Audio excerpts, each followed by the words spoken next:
Which housing markets have recovered from COVID? Where are the cheapest suburbs to rent? And what are investors about to do to the housing market? We answer all these questions and more this week. So let's get into it. This week, CoreLogic asked the question, which housing markets have recovered from COVID? And the answer is all of them, except Sydney and Melbourne. Hobart's recovery actually took fourth place, rising 4.6% since March, while Darwin took first place, rising a whopping 8.3%. So simply put, everyone has recovered and is actually doing quite well, except for Sydney and Melbourne. A new Indices report is also out from CoreLogic this week. It tells us what the changes are in home values and rental returns for January. On the index, Hobart home values grew by 1.6% in January. That's second place behind Darwin, which saw 2.3% growth, but we are well above the national growth rate of 0.9%.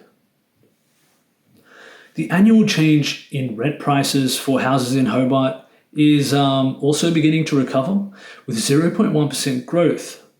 But the annual change in renting prices for units is still in negative territory at minus 0.7%. The unit market in Hobart is still feeling the absence of international and interstate visitors, unfortunately. Gross rental yields for Hobart came in at 4.6%. That's second place behind Darwin, again. So we're still in a really good position compared to other capital city markets if you're looking for a place to buy an investment property. But the same can't be said for regional Tasmania. It saw gross rental yields coming in at 5%. Which is actually okay. It's better than what you're getting in central Hobart, but it's in fifth place compared to other regional markets. In other news, the cheapest suburbs to rent in Hobart have been revealed by the Mercury this week. The lowest prices can be found in Gagebrook at $325 per week, then Primrose Sands at $330 per week, Herdsman's Cove at $340 per week, New Norfolk at $360, and Bridgewater at $380. But this isn't really news. You can get all this information for yourself if you just filter your search on realestate.com.au by price. Also this week, investors are poised to return to the housing market. So what does this mean?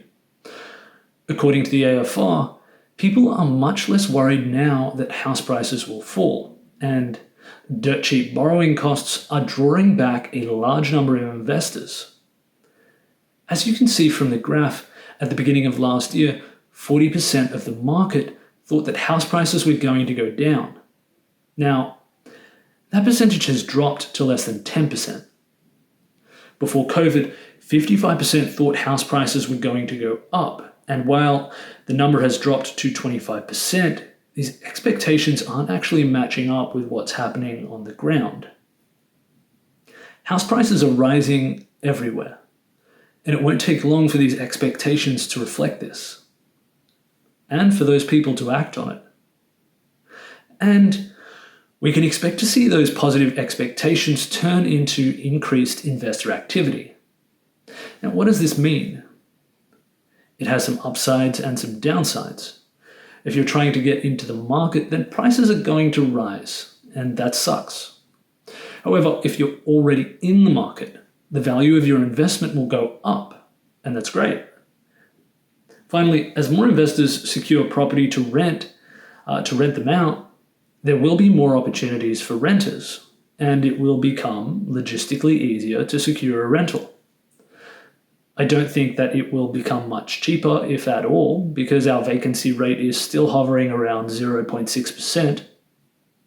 That's incredibly low, and basically means that there is nothing to rent.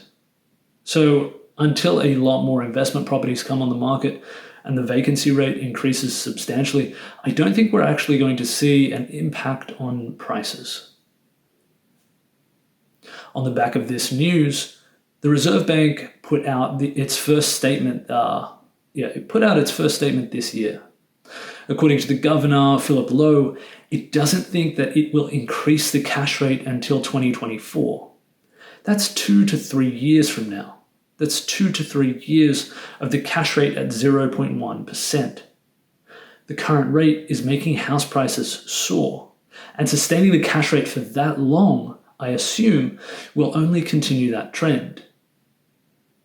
As well, this week, the Premier announced that Tassie got a great credit score from Moodys, of all firms. Moody's Investor Service gave Tasmania a AA2 rating, which is their third best rating. It means high quality and very low risk, that we're in the top category of best ability to repay short-term debt. Now, this is funny because if you remember all the way back to 2008, Moody's was the firm at the center of the financial crisis. They were the ones giving AAA credit ratings to all those banks which collapsed. So getting a AAA credit rating from these guys is a little bit like getting a product review from your cousin, if your cousin was Bernie Madoff. Which is not to say that I think Tasmania secretly has a bad credit rating. The economy is actually going from strength to strength. This is just a great teaching moment, I think, for anyone who is relying on other people to give them sound financial advice. Don't do it. An investment in knowledge pays the best interest, says Benjamin Franklin. And he's on the money. So think for yourself. I hope that's why you're here, so you can learn and think for yourself. And finally this week, historic figures from the ABS. Dwelling approvals rose by 66.5% in December last year. That was the largest monthly increase in Australia, more than six times the national growth. In December, there were 463 approvals. That's the highest number of approvals since the series began in 1983. And last year, there were 3,473 approvals, which is the highest number of approvals in more than 25 years. This is what happens when you give people $45,000 to build a home that roughly costs $500,000. When you give them 10% off the price, at the same time the cost of borrowing is the cheapest it's ever been, ever, and we have a huge housing shortage. This is what happens. So as historic as these figures are, they're not surprising. That's it for this week. Have a great weekend.